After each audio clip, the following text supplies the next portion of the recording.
So as we've been going through this series, we've been talking about what does it really mean to have a close communion with Jesus? I know we've been talking about these 7 deadly sins, and we've been kind of looking at these things that can really impact our relationship with God, and they can really take root in our lives. We don't often admit that. We don't like to talk about it, but they can take root, and sometimes roots develop into trees, and trees develop into forests, and it's not always that great. But it really is all about our relationship with Jesus, and the world wants to offer this to us, and really it is a very poor substitute for what God has to offer us. And God has something beautiful. Jesus himself is the beauty. He is the one with whom we desire after. And so I came across this quote by John Piper. I thought this was helpful for us to look at this. He says, "One reason lust reigns in so many is that Christ has so little appeal. We default to deceit because we have little delight in Christ. You were created to treasure Christ with all your heart, more than you treasure sex or sugar or sports or shopping. If you have little taste for Jesus, competing pleasures will triumph. Enjoy a superior satisfaction. Cultivate capacities for pleasure in Christ." And so that was helpful for me as I think about, the world offers this poor substitute, but it's Jesus who is really the only one that can satisfy. He is the one who ultimately provides the fulfillment and what we are truly looking after. So it's not about telling you what not to do. Sometimes the church is very guilty, and they say, stop doing this. This is one of the things, I'm guilty of doing the same thing. But it has to be about offering what the image of who Jesus is and the beauty of who he is and following hard after him. So we're concluding our series on bondage to freedom with talking about sloth. And in keeping with the theme, I didn't work on my sermon this week because I was just too tired and I didn't have time, and I just wanted to rest around, and people tell me I only work an hour a week anyway, so that's what I'm doing this week, just working an hour this week. And so we're going to go straight to Q&A. Any questions? Just kidding. Okay. Unfortunately for you, I'm just kidding. I actually did prepare something, and we want to conclude our service, actually, an opportunity for you to have prayer. And we have some people that are ready to do that in the fellowship room behind us.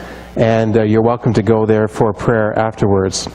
But I want to start off with talking about a quote that I got from Max Dupree. Max Dupree is a strong leader, a wise leader. He was a entrepreneur. He was a CEO of a company, a Fortune 500 company. He was a sought-after speaker. He wrote this book, The Art of Leadership, or Leadership is an Art, rather.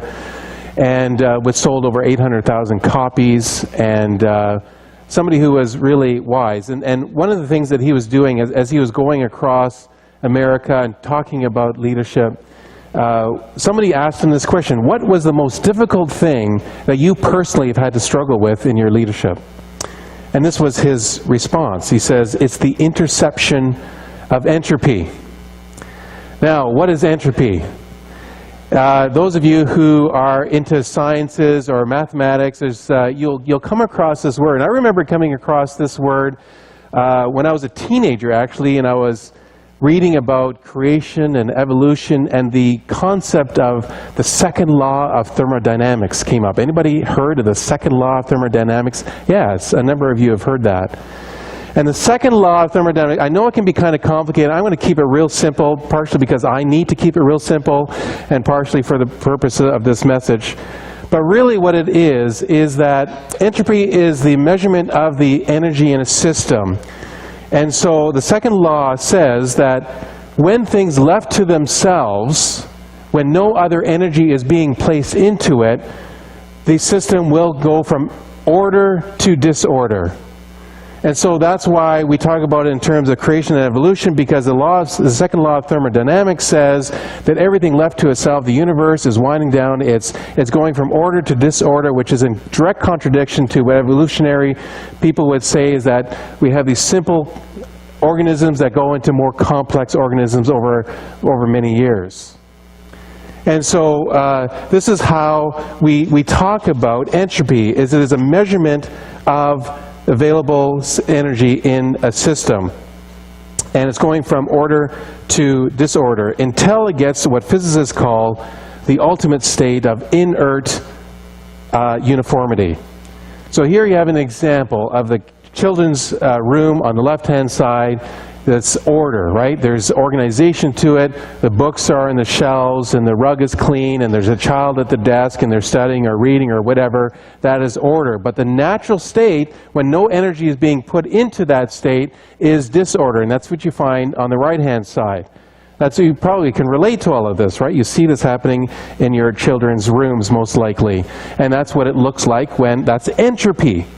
From order to disorder. You can also visualize somebody who is just somebody who's sitting on a couch. They come home after work and they're tired and they flop themselves on the couch and they have a remote in one hand and a beer in the other hand, and they're just so apathetic. They have no direction in their life, and they just sit there and they get a big gut, and that's entropy. That's where it just goes from order to inorder. Eventually they reach the state of inert uniformity, where everything's starting to kind of leaves them with no exercise, no ambition, and so on. So how does this relate to our talking about a sloth? Well, the Bible talks about that we should avoid the sin of sloth, but it's not just related to the physical energy that we have available. It's not just talking about laziness on a physical level, it's also talking about spiritual and mental laziness that we also have. It's much bigger than what we commonly think of when we think about a sloth. And so entropy, when left to itself, a person will naturally deteriorate to a point where they are in this state of inert uniformity, a state of disorder, a state in which they are no longer functioning in a healthy way. So the word acedia, which is an English word, comes from the Greek word, which is actually it's often translated as sloth, and that word means the absence of care, or indifference, negligence. This is what the Bible is talking about. So slothfulness is not as straightforward as you might think. As it says here in this cartoon, it says, although he had stood strong against the 6 other deadly sins, Jake was overcome by sloth. As we might think that we're immune from this, that no, I'm not a sloth, I'm very busy in my life, I'm very active, in fact I'm too busy, and I'm not suffering from this. But we need to dig a little bit more deeper into what this is actually all about.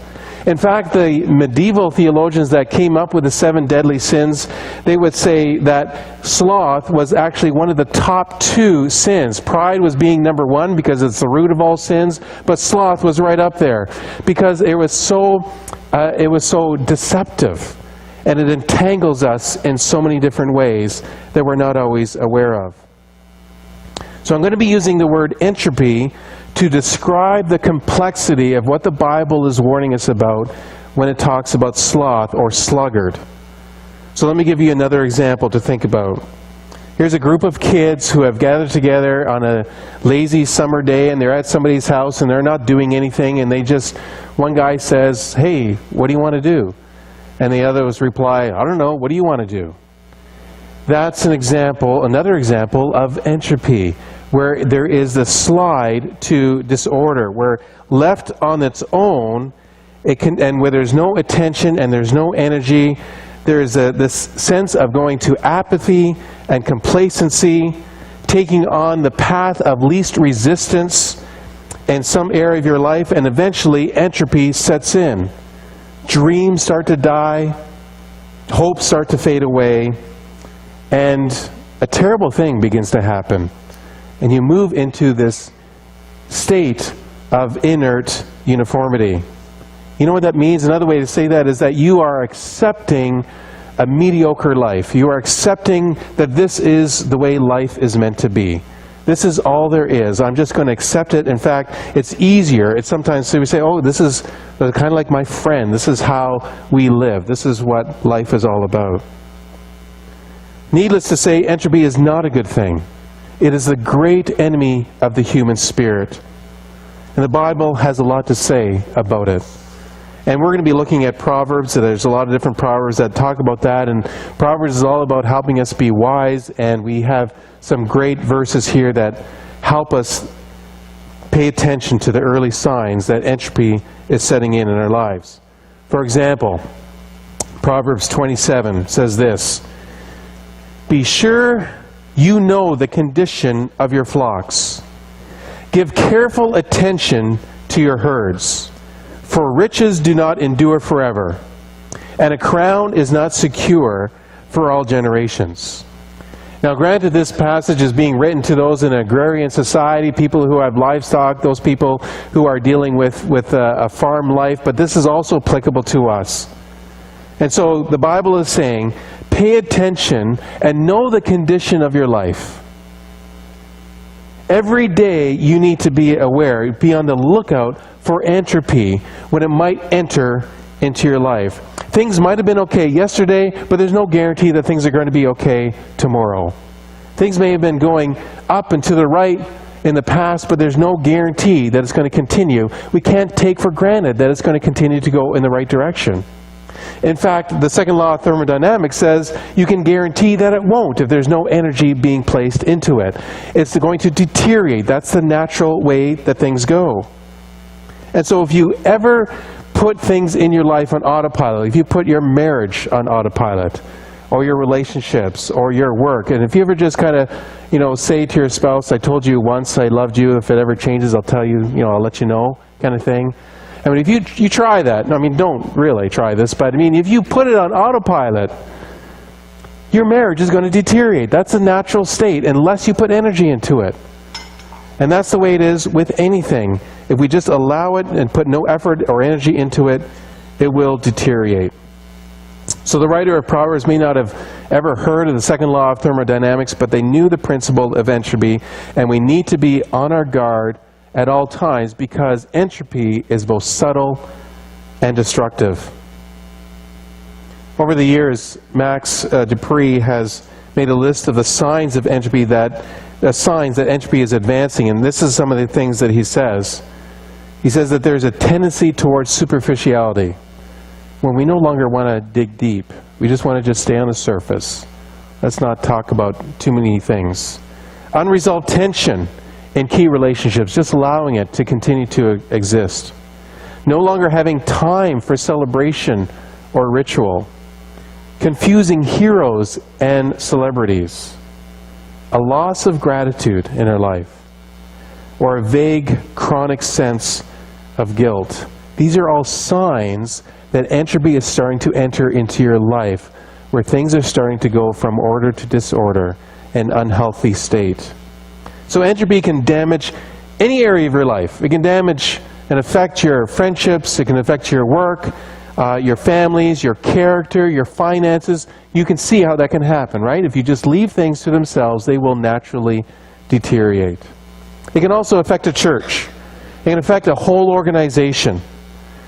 It can damage them. When you think about it, this church started in the late 1980s, not 1880s, 1980, because some of you were here.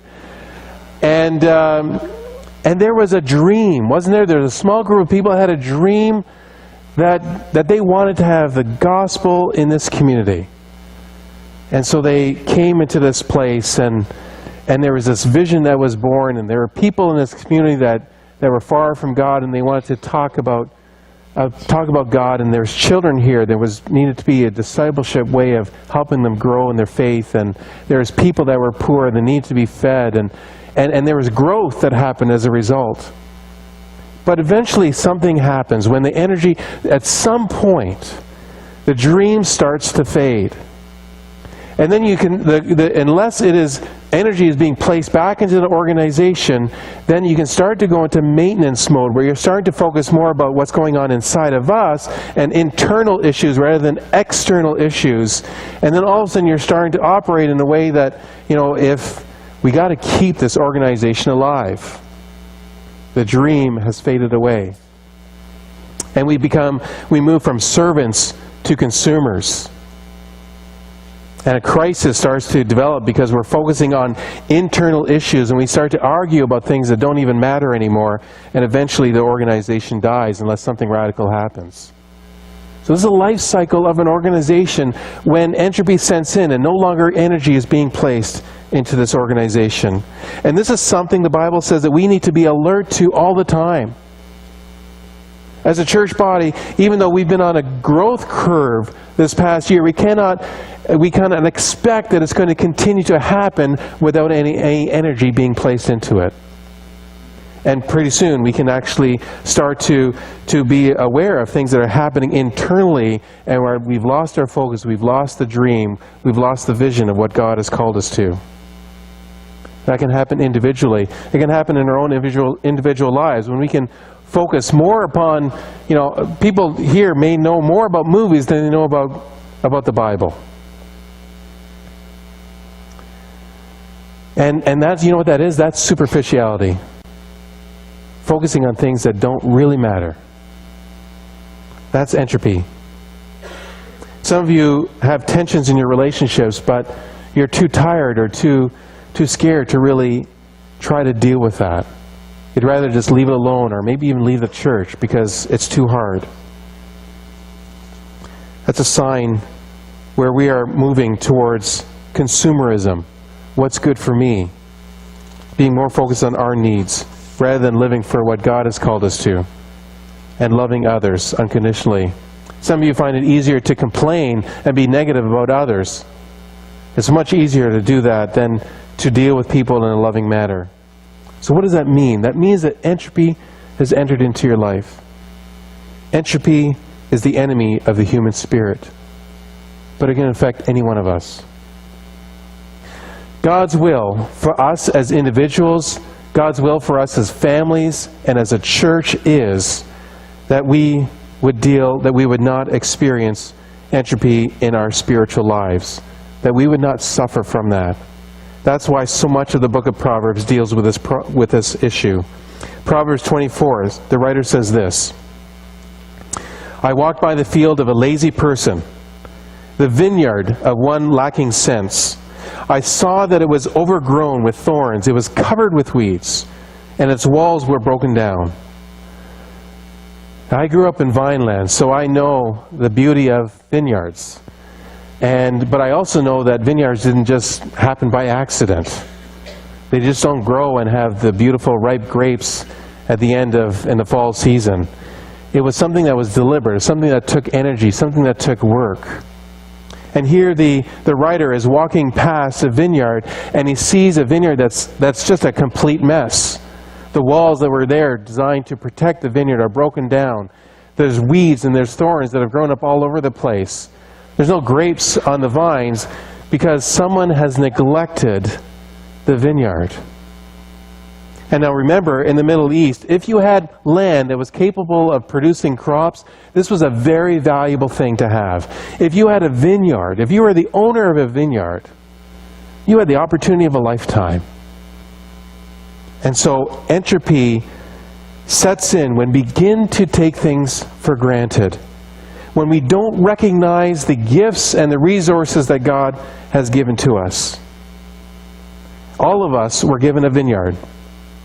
All of us were born into this life with some resources. We've been given a family. We've been given gifts and abilities. We've been given physical abilities to work and to serve. And we all have our vineyards don't look exactly the same, but we all have a vineyard. And God has called us to take care of the vineyard that He has given to us. It's our responsibility to take care of it in partnership with God.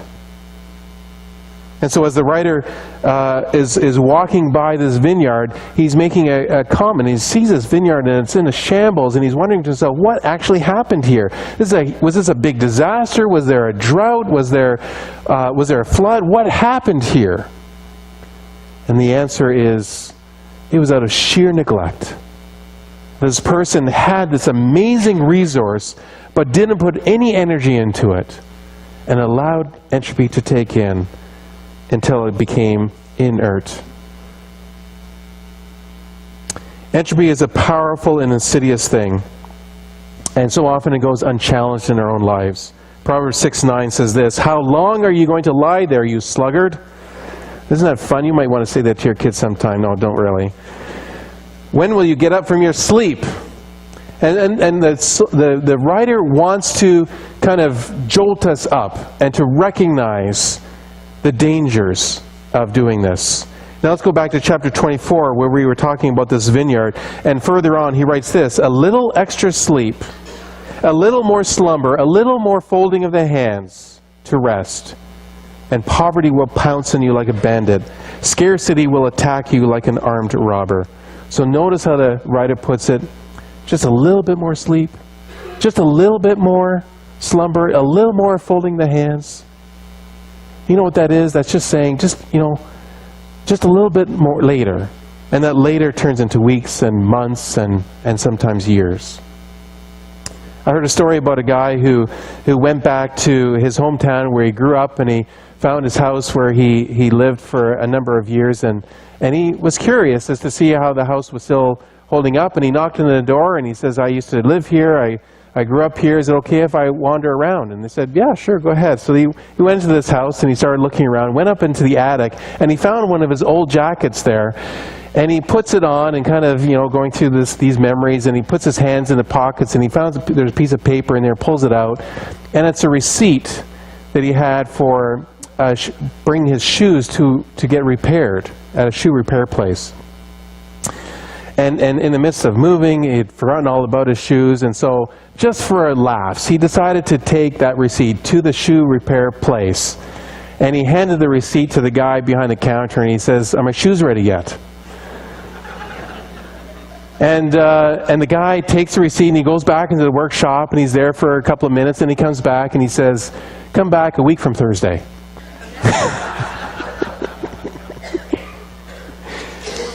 And this is the mind of a sluggard. This is the mind of a sloth. This is somebody who says, "Come back a week from Thursday. Come back a week from Thursday. It's not quite ready yet." It's not saying never, and I think that's sometimes the trap that we find ourselves in, that we don't say never, we just say a week from Thursday. You want to start on a diet? Everybody knows you don't start a diet in the middle of the week. You start a diet on Monday, so a week later, right? I know I have to get my finances in order, but things are really tight right now. Next year, things will be a lot better. I know I'm supposed to be generous and giving to God and all that kind of stuff, but next year, it's going to be a lot better. Yeah, I know my spiritual life isn't that great right now. I know that I should be serving in the church, and I know I should be helping out, but, the kids are so busy, and maybe when they get older, then I'll serve. I know my prayer life really needs work. I know I need to have a better communion with God. I know I should be doing this, but life is so busy. When I get older, when I retire, then I'll have more time. That's when I'll really work on my prayer life. The Bible warns against this kind of thinking, against the next week from Thursday kind of thinking. This is an excuse for delaying what God wants you to do today. It's giving myself permission to not do what God has actually called me to do right now. So the sluggard or the sloth, they have all kinds of excuses. There are all kinds of reasons why we can't do this right now. In fact, we are experts at it. A lot of times we can justify our inactivity for all kinds of reasons. We're overwhelmed, we're tired, we don't have any more energy to do. Proverbs 26:14 says this, "As the door turns back and forth on its hinges, so the lazy person turns over in his bed." Isn't that a great image of laziness? Can't even take a fork to his mouth. So it's like another example, a husband laying on the couch after work, and his wife says, "Go and play with the kids." "Oh, I'm tired." "Go or mow the lawn because the kids left 2 days ago and the grass is so high they haven't come in for 2 days. Can't find them."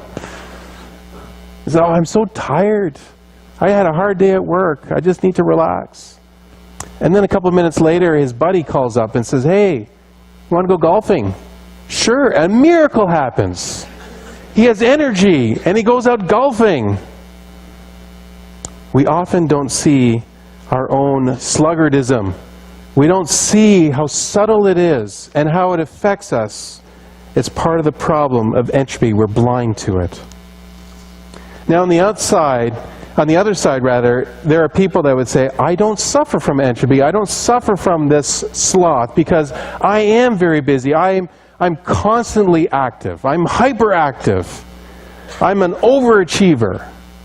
And so I'm not a sloth. I'm not a sluggard. Well, let me suggest to you that even if you are one of those people, there probably is some area in your life where you are experiencing entropy in your life.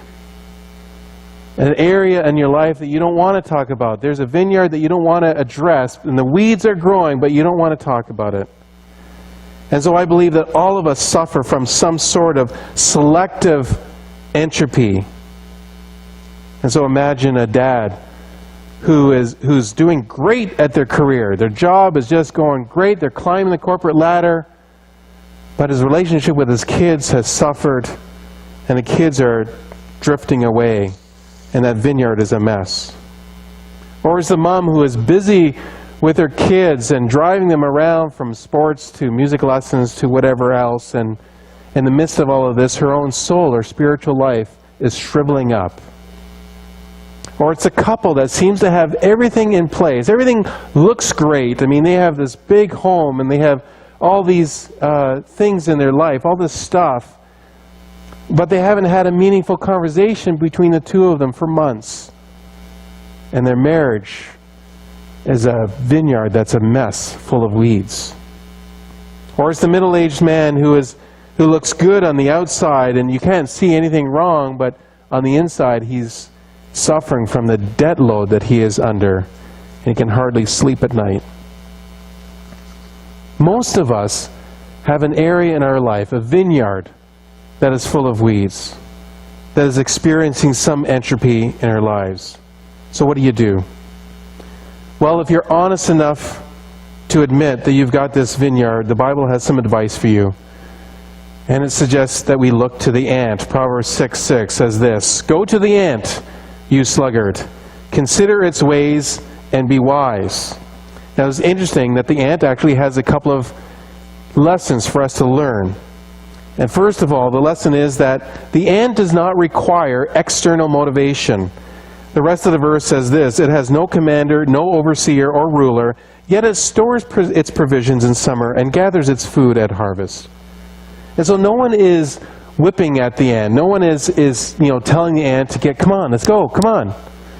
It does it on its own. It's self-motivated. And so if you're waiting around for somebody else to come and tell you, your boss, your parent, or your spouse, or whoever, you're going to be in trouble if you're waiting for somebody else to get you going. And unfortunately, that's the case. So often the times we just say, why didn't anybody help me? Why didn't anybody, do this for me? But God says, look to the ant. The ant is self-motivated. We need to be responsible for our own stuff, with our own mess. We need to deal with our vineyard and the weeds that are already growing in there. We have to admit that we need help. We need to go to somebody. We need to be vulnerable enough to say, I need help. And God is calling us to take responsibility for our own life, our own vineyard. The second thing that we can learn from the ant is that it understands the law of opportunity. It says that even in the summer it gathers up food.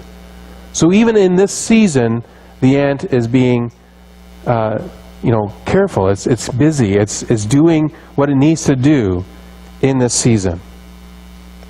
And so it knows that it needs to take the opportunity regardless of the season that it is in. And each stage of life has its pros and cons, right? And sometimes we're in this season, maybe we have young children where I can hardly wait until their children are older, or you're in this midstream and I can hardly wait till they're teenagers, and you say, well, I can hardly wait until they're left the house. There's always something good and challenging about the seasons of life, and sometimes we just want to hurry it up, we want to get past it, and pretty soon we find out the life goes by so fast we're surprised by it. But the Bible says we must go to the ant and learn to understand time And that the vineyard that we have, that we are to take care of the vineyard that we have right now. Whatever stage you are in, that's reality. That's where we have the resource. Many times we look at our vineyard and we may be ashamed. We may be embarrassed by it. We may think that, well, other people don't have a mess like I do, and we've been neglectful. Well, here's the good news. Sometimes we might think that our vineyard is so bad that we'll never be able to overcome this entropy that has entered into it, but it's not too much for God. It's not too much for God. You know, we know that the universe is deteriorating, but entropy will not have the last word over creation. We know that. And we know that God is capable of providing the strength and the ability for you to deal with the vineyard that is experiencing entropy. And so we just need to take the first step in asking God for help and going to Him. Take that one step and you'll find that God will come in and you'll see, you know, maybe this isn't as bad as I thought it was. Maybe entropy is not as formidable an opponent as I thought it was. And so the question I want to leave you with this morning is this. Where is God calling you to ask Him for help and to take action? What is God calling you to take action in? As we've been working through the 7 deadly sins, we've been talking about a number of different areas that maybe God has been working on you and convicting you of. The area of pride was our first message when we talked about how quite often we think we have the sense of entitlement. We deserve what we get, either good or for bad, rather than operating from a posture of realizing that everything we have is a gift from God. Maybe we need to clear that up. Or maybe it's this lust and gluttony, this over-desire for sex and for food that's taken a hold of your life. And rather, us being consumers, we are being consumed by it. And we need to cultivate a capacity to know and to love Jesus above everything else. Maybe the vineyard that you need to be paying attention to is your financial one. And in your greed and your envy, you have gotten yourself in debt. And as a result, you're stingy towards others. You don't want to be generous to others. But you know you need to honor God with your first fruits of your income. Maybe your vineyard is your physical health. Maybe you haven't been taken care of it. And Paul says that your body is the temple of the Holy Spirit, and how you treat your body and how you eat and how you exercise. Maybe your vineyard is your soul, your spiritual life. And Jesus says, what good is it for a man to gain the whole world and forfeit his own soul? And so we've had some great successes in this area and in this area and so many areas, but my spiritual life has suffered because I haven't given it the attention and the energy that it deserves. So often we become used to living undisciplined lives, to living however we want, whatever best suits us, and taking the path of least resistance. That's entropy. And if God is leaning on you in any way, and we want to give you that opportunity to take that next step. And don't say, a week from next Thursday, I'll look after that. Today is a day that Jesus is calling us to deal with that vineyard that needs attention. So as I mentioned, we're not going to be doing Q&A this morning. We're going to give you some time to think about this, to reflect on what God may be speaking to you about. And please feel free to make yourself available for prayer ministry in the fellowship room after the service. But I'm going to invite the worship team to come and lead us in a final song, and then we will be dismissed.